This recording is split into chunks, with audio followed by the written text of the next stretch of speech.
আসসালামু আলাইকুম বন্ধুরা, কেমন আছেন? আশা করি ভালো আছেন। জামা জুতার টাকা পাবে প্রাথমিক শিক্ষার্থীরা।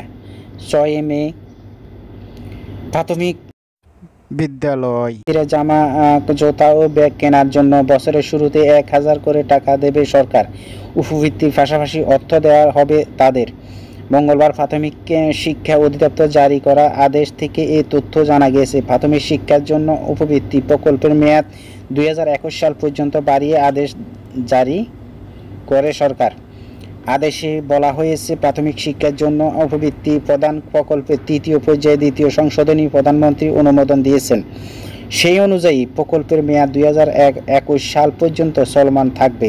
সরকার করোনাকালীন সময়ে প্রান্তিক জনগণের মধ্যে গত জানুয়ারি থেকে জুন পর্যন্ত 3য়, 4র্থ ও কিস্তি উপবৃত্তি অর্থ একসাথেই দেওয়ার সিদ্ধান্ত নিয়েছে।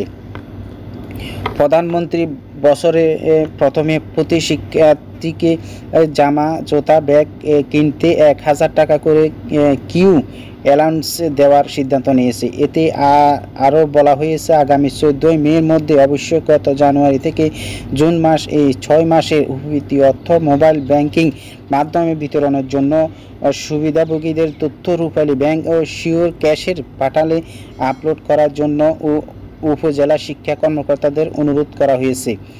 আদেশের আরও বলা হয়েছে, সরকার ঈদের আগে উপবৃত্তি অর্থ সুবিধাভোগীদের মোবাইল পাঠাতে ইচ্ছুক।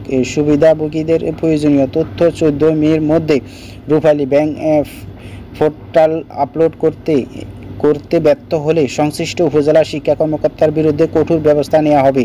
প্রাথমিক শিক্ষা বিস্তার ও মান উন্নয়নের শিক্ষার্থীদের উপবৃত্তি দিচ্ছে সরকার। দীর্ঘদিন ধরে প্রাথমিক প্রায় 1,40,00,000 শিক্ষার্থী উপবৃত্তি অর্থ আটকে ছিল। এখন রোজার ঈদের আগে ক্ষুদ্র শিক্ষার্থীরা একসঙ্গে উপবৃত্তি 6 মাসের টাকা পাবে। ধন্যবাদ। ভিডিওটা ভালো লাগলে লাইক করবেন, কমেন্ট করবেন এবং সাবস্ক্রাইব করতে ভুলবেন না। ধন্যবাদ। আসসালামু আলাইকুম ওয়া রাহমাতুল্লাহ।